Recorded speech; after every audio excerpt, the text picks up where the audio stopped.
بسم اللہ الرحمن الرحیم۔ السلام علیکم۔ آج کا ہمارا عنوان ہے ایسے حالات میں اپنے لیے دعا ضرور کروانا۔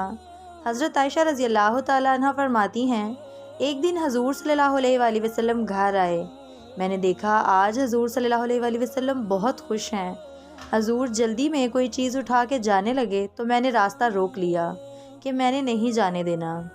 حضور نے کہا، عائشہ میرا کوئی انتظار کر رہا ہے۔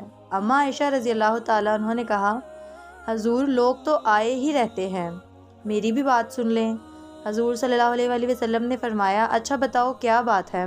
تو حضرت عائشہ نے بتایا کہ مجھے میرے والد نے کہا تھا جس دن حضور کو خوش دیکھو تو میری اور اپنی بخشش کی دعا کروانا۔ حضور صلی اللہ علیہ وآلہ وسلم نے ہاتھ اٹھائے، اے اللہ عائشہ اور ابو بکر کو عزت والی زندگی عطا فرما۔ اے اللہ ان کا حساب قیامت میں آسان فرمانا۔ اور پھر کہا، اے اللہ انہیں بغیر حساب ہی جنت عطا فرما دینا۔ سبحان اللہ۔ حضور صلی اللہ علیہ وآلہ وسلم دعا مانگ چکے تو پوچھا، حضرت عائشہ خوش ہو گئی ہو؟ جی حضور خوش ہو گئی ہوں۔ حضور اٹھ کے جانے لگے تو واپس لوٹ آئے اور کہا، عائشہ میری دعا سن کے رو رہی ہو؟ مجھے قسم ہے اللہ کی ذات کی، میں اپنے ہر امتی کے لیے یہی دعا دن میں 2 مرتبہ مانگتا ہوں۔ سبحان اللہ۔ جاتے ہوئے ایک مرتبہ درود پاک ضرور پڑھ لیں۔